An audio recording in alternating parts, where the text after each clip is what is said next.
Nomor sudah 23855 pasal. Chilling semua. مولانا یوں صاحب کا بیان بھی تو ہوتا ہے 10 بجے سے 10 سے 10:30 تک کی. ہاں تو پھر سناؤ تو صحیح، وہ کیا بیان کرتے ہیں؟ آج تو پورا ہو گیا. کل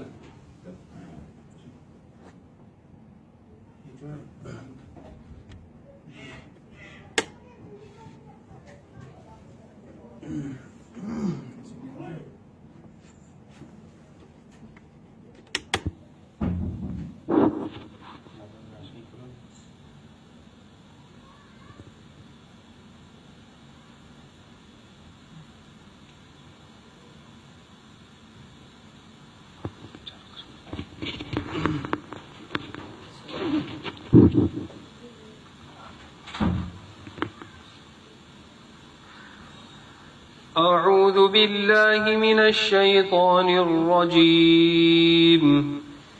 بسم الله الرحمن الرحيم.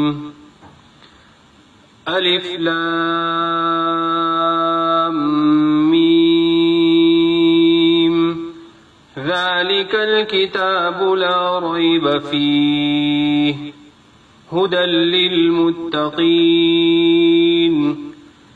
الذين يؤمنون بالغيب ويقيمون الصلاة ومما رزقناهم ينفقون والذين يؤمنون بما أنزل إليك وما أنزل من قبلك وبالآخرة هم يوقنون أولئك على هدى من ربهم وأولئك هم المفلحون إن الذين كفروا سواء عليهم أأنذرتهم أم لم تنذرهم لا يؤمنون ختم الله على قلوبهم وعلى سمعهم وعلى أبصارهم غشاوة ولهم عذاب عظيم صدق الله العظيم.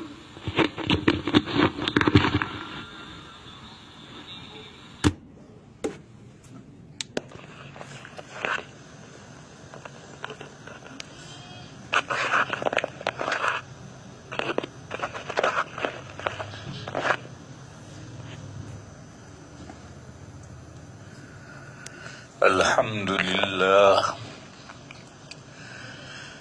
نحمده ونستعينه ونستغفره ونؤمن به ونتوكل عليه ونعوذ بالله من شرور أنفسنا ومن سيئات أعمالنا من يهده الله فلا مضل له ومن يضلله فلا هادي له وأشهد أن لا إله إلا الله وحده لا شريك له وأشهد أن سيدنا ومولانا وحبيبنا وشفيعنا محمدا عبده ورسوله أرسله إلى الناس كافة بشيرا ونذيرا وداعيا إلى الله بإذنه وسراجا منيرا صلى الله تعالى عليه وعلى آله وصحبه وبارك وسلم تسليما كثيرا كثيرا وبعد فأعوذ بالله من الشيطان الرجيم بسم الله الرحمن الرحيم ألف لام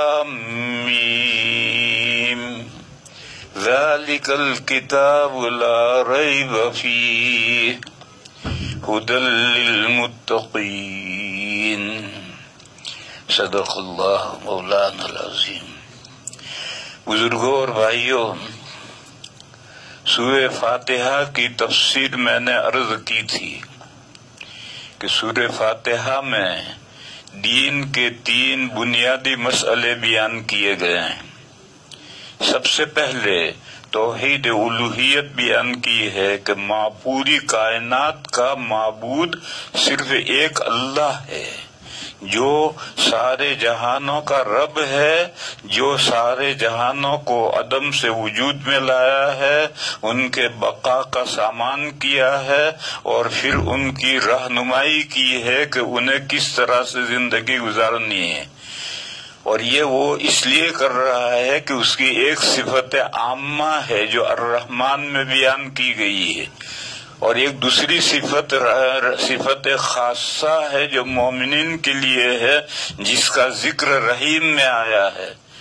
اس کے بعد آخرت کا مسئلہ آیا مالک یوم الدین میں کہ جزا کے دن کا مالک اللہ ہے، یعنی اس دنیا میں جزوی ملکیتیں تسلیم کی گئی ہیں، لیکن جب دوسری دنیا شروع ہوگی تو پھر کسی کی جزوی ملکیت بھی کچھ نہیں ہوگی، ہر چیز کے بہما وجود مالک اللہ تعالی ہے۔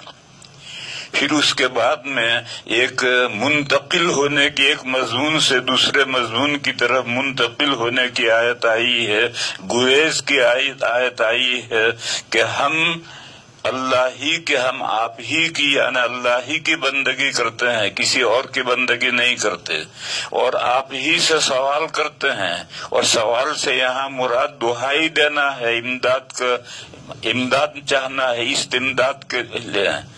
پھر اس کے بعد میں مومنین کا، انسانوں کا ایک سوال ہے، مومنین کا نہیں، انسانوں کا ایک سوال ہے، اہدنا الصراط المستقیم، اے اللہ ہمیں سیدھا راستہ دکھائیے۔ جب اللہ تعالی مخلوقات کو پیدا کرنے کے بعد ان کی رہنمائی کرتے ہیں تو ہم بھی اللہ کی مخلوق ہیں، لہذا ہماری بھی اللہ رہنمائی کریں۔ میں نے بتلایا تھا کہ 2 قسم کے معاملات ہیں، ایک دنیاوی معاملات ہیں اور ایک اللہ تک پہنچنے کے معاملات ہیں، آخرت کے معاملات ہیں۔ دنیا کے معاملات کو حل کرنے کے لیے اللہ نے انسان کو ترقی یافتہ عقل دی ہے، اس کے ذریعے سے وہ اپنے دنیا کے معاملات حل کرتا رہتا ہے، لیکن اللہ تک کیسے پہنچا جائے، اللہ کی مرضی کے مطابق زندگی کیسے گزاری جائے، اس چیز کو انسان اپنے عقل سے نہیں سمجھ سکتا ہے۔ اس کے لیے اللہ کی رہنمائی ضروری ہے، اور اسی رہنمائی کے لیے رسالت اور نبوت کا سلسلہ قائم کیا گیا ہے، اور اللہ تعالی ملائکہ فرشتوں کے ذریعے سے اپنی مرضی اپنے رسول کو اپنی بتلاتے ہیں اور اپنی کتابیں اس پر نازل کرتے ہیں، پھر وہ رسول اللہ کی مرضی کو اور اللہ کی کتابوں کو دوسرے انسانوں تک پہنچاتا ہے، پھر وہ ان دوسرے انسان اس پر عمل کر کے اللہ تک پہنچتے ہیں۔ پھر چونکہ یہ اللہ تک پہنچنے کا راستہ حصی آنکھ سے نظر آنے والا نہیں ہے، محسوس ہونے والا نہیں ہے، معنوی ہے، اس لیے اس کو سمجھانے کے لیے 2 مثبت اور منفی 2 مثالیں دی اور اس کے ذریعے سے واضح کیا، یعنی معنویات کو محسوس بنایا، اور یہ کہا کہ ہم ان لوگوں کا راستہ دیکھنا چاہتے ہیں، ہمیں ان کا راستہ بتلائیے جن پر آپ نے انعام فرمایا ہے۔ اور میں نے بتایا تھا کہ یہ قرآن ہی میں ہے کہ 4 قسم کے بندے ہیں جن پر اللہ کے خصوصی انعامات ہیں، ان کا راستہ ہمیں دکھائیے، یہ مثبت پہلو سے مشخص کیا۔ اور قرآن کریم بھرا پڑا ہے اللہ کے انبیاء کے کیا اعمال ہیں، کیا عقیدے ہیں، کیا ان کی سیرت ہے، صدیقین کے کیا احوال ہیں، شہداء کے کیا احوال ہیں، نیک بندوں کے کیا احوال ہیں، سارے قرآن کریم میں پڑھو۔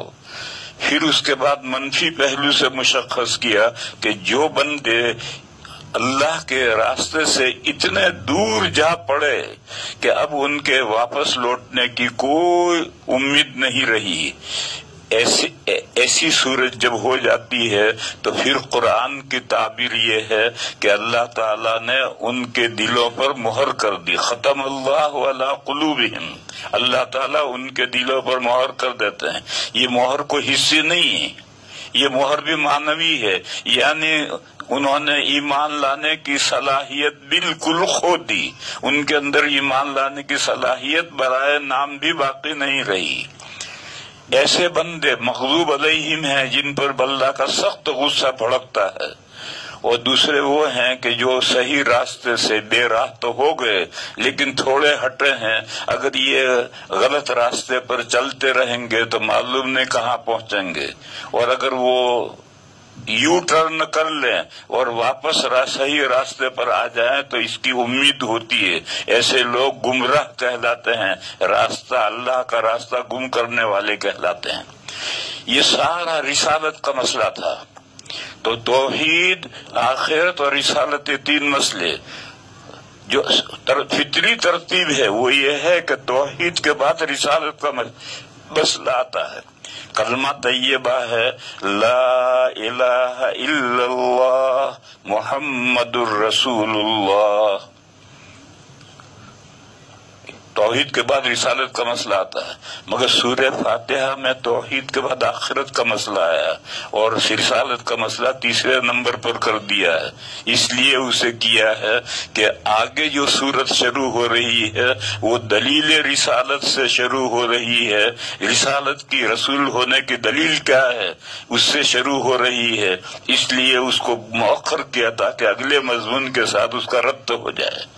پھر آخرت کا مسئلہ مختصر تھا اور رسالت کا مسئلہ طویل تھا، تو مختصر مسئلہ پہلے ذکر کیا اور لمبا مسئلہ بعد میں کر دیا۔ اس کے علاوہ عمل پر ابھارنے والا عقیدہ توحید کے بعد آخرت کا عقیدہ ہے۔ رسالت کا مسئلہ عمل پر ابھارنے والا نہیں۔ دیکھو آج کتنے مسلمان ہیں، 100 کروڑ سے زیادہ مسلمان ہیں، اور سب لا الہ الا اللہ کے ساتھ محمد الرسول اللہ پڑھتے ہیں، یقین ہے ان کو، بلکہ بعض تو بڑے دعویٰ کرتے ہیں محبت رسول کا، مگر عمل کے نام صفر ہیں۔ تو رسالت کا مسئلہ عمل پر ابھارنے والا نہیں ہے، آخرت کا جس کو یقین ہے وہ عمل پر پڑے گا۔ اس لیے پورے قرآن کریم میں جگہ جگہ پر فرمایا کہ ان الذین یؤمنون باللہ والیوم الآخر، رسالت کا مسئلہ وہاں نہیں آیا۔ اسی طرح سے بہت ساری حدیثوں میں ہے کہ من کان یؤمن باللہ والیوم الآخر، رسالت کا مسئلہ وہاں نہیں آتا۔ تو کہ ایک اعتبار سے رسالت کے مسئلے کی اہمیت ہے تو دوسرے اعتبار سے آخرت کے مسئلے کی بھی اہمیت ہے، اس لیے توحید کے بعد آخرت کا مسئلہ بیان کیا گیا اور اب اس کے بعد میں رسالت کا مسئلہ بیان کیا۔ رسالت کے مسئلے کے بعد میں اب اگلی صورت شروع ہو رہی ہے۔ اس میں سب سے پہلے تو ہے الف لام میم، اس کو حروف مقطعات کہتے ہیں، حروف ہجا کہتے ہیں، یہ عربی کے الفابیٹک ہیں، وہ حروف ہیں جن سے تمام کلمات بنتے ہیں۔ ایسے قرآن کریم میں 29 سورتوں کے شروع میں ایسے یہ حروف مقطعات آئے ہیں، اور تمام امت کا اتفاق ہے کہ ان کی واضح حقیقی پوری صحیح مراد اللہ کے علاوہ کوئی نہیں جانتا ہے، یہ متشابہات میں سے ہیں۔ لہذا تفسیروں میں لکھا ہے کہ اس کی مراد اور اس کے الف کو ہم سمجھتے ہیں، لام کو بھی سمجھتے ہیں، میم کو بھی سمجھتے ہیں، لیکن یہاں ان مراد کیا ہے تینوں کی، اس کو اللہ کے علاوہ کوئی نہیں جانتا۔ لہذا ہم اس پر گفتگو کرنے کے بجائے آگے بڑھتے ہیں۔ آگے ایک قاعدہ یاد رکھو، اعراب القرآن، قرآن کریم میں بعض جگہ پر متعدد ترکیبیں ہوتی ہیں اور وہ ساری ہی ترکیبیں درست ہوتی ہیں، لہذا آگے ایک جملہ ہے، ذالکل کتاب، یہ خبر ہے اور مبتدا اس کا پوشیدہ ہے، ہوا ذالکل کتاب، ہوا کا مرجع ہے ہدایت، رہنمائی، جو اللہ کی رہنمائی ہے۔ ہدایت لفظ تو عربی میں مؤنث ہے، تو اگر آپ مؤنث کی ضمیر ماننا چاہتے ہی آپ مان لو، اور مذکر کرنا ہو تو مذکر مان لو۔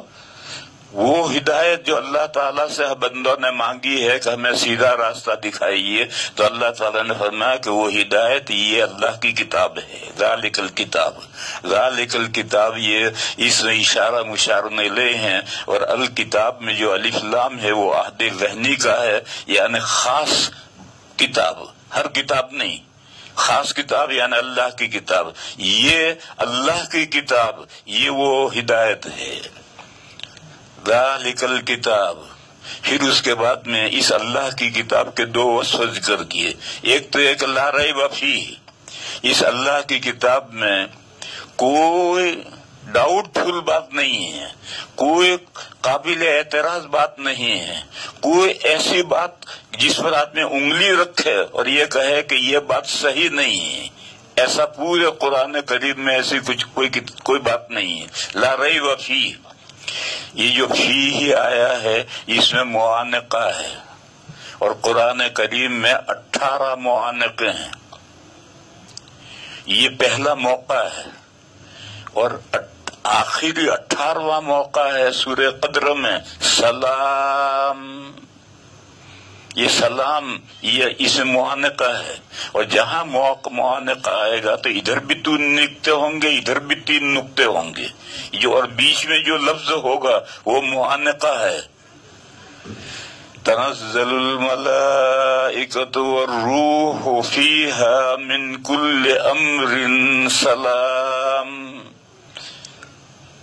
اب یہ معانقہ کا مطلب یہ ہے کہ اس کو ادھر بھی جوڑ سکتے ہو، دائیں طرف بھی جوڑ سکتے ہو اور بائیں طرف بھی جوڑ سکتے ہو۔ تنزل الملائکۃ والروح فیہا من کل امر، بس یہاں رک جاؤ، بِإِذْنِ رَبِّهِمْ مِنْ كُلِّ أَمْرٍ، یہ آیت کر لو۔ سلام ہی حتی مطلع الفجر، سلام کو ادھر لوگو کہ وہ رات سلامتی ہے صبح صادق تک، اور اگر یہ چاہو تو یوں کہو من کل امر بِإِذْنِ رَبِّهِمْ مِنْ كُلِّ أَمْرٍ سلام، اللہ کے حکم سے فرشتے اترتے ہیں اور ہر چیز کی سلامتی لے کر اترتے ہیں۔ ہیا وہ رات صبح صادق تک ہے، تو اب سلامن کو ادھر دائیں طرف بھی ملا سکتے ہیں اور سلامن کو بائیں طرف بھی ملا سکتے ہیں۔ اس کو بیچ میں الگ پڑھنا صحیح نہیں، یا تو دائیں طرف ملاؤ یا بائیں طرف ملاؤ، دونوں احتمال ہوتے ہیں۔ جب دونوں طرف وہ مل سکتا ہے تو اس لیے اس کو معانقہ کہتے ہیں۔ یہ جو معانقہ ہے یہ وہی معانقہ ہے جو مسافر کی جگہ پر معانقہ کرتے ہیں، گردن سے گردن ملاتے ہیں، یہ وہی معانقہ ہے۔ معانقہ آپ جو حضرات عربی جانتے ہیں وہ سمجھ سکتے ہیں کہ معانقہ باب مفاعلہ کا مصدر ہے، اور باب مفاعلہ میں اشتراک ہوتا ہے، دو عمل مل کر ایک عمل بنتا ہے، جیسے مصافحہ، یہ بھی صفح الید، جیسے کتاب کا ورق ہوتا ہے اس کا صفحہ ہوتا ہے، ایک صفحہ یوں ہے اور ایک صفحہ یوں ہے، اسی طرح ہاتھ کے بھی 2 صفحے ہیں، ایک صفحہ یوں ہتھیلی کی طرف ہے اور ایک صفحہ پشت کی طرف ہے۔ ایک آدمی اپنے ہاتھ کا صفحہ دوسرے آدمی کے صفحہ کے ساتھ ملا ہے تو یہ مصافحہ ہوا، لیکن یہ ایک طرف کے صفحے ملے، ہتھیلی کی طرف کا صفحہ دوسرے آدمی کے ہتھیلی کی طرف کے صفحے کے ساتھ ملا تو یہ مصافحہ ہوا، اور یہ آدھا مصافحہ ہوا کیونکہ ایک طرف کا صفحہ ہوا۔ پھر دوسرا ہاتھ بڑھایا اور لگایا تو دوسری طرف کا جو صفحہ تھا وہ بھی مل گیا، اور دوسرے نے دوسرا ہاتھ بڑھایا تو پہلے کا جو دوسرا صفحہ تھا وہ بھی لگ گیا، اب مصافحہ کامل ہوا۔ یہ ایک بڑا جھگڑا ہے کہ 2 ہاتھ کا مصافحہ یا 1 ہاتھ کا مصافحہ،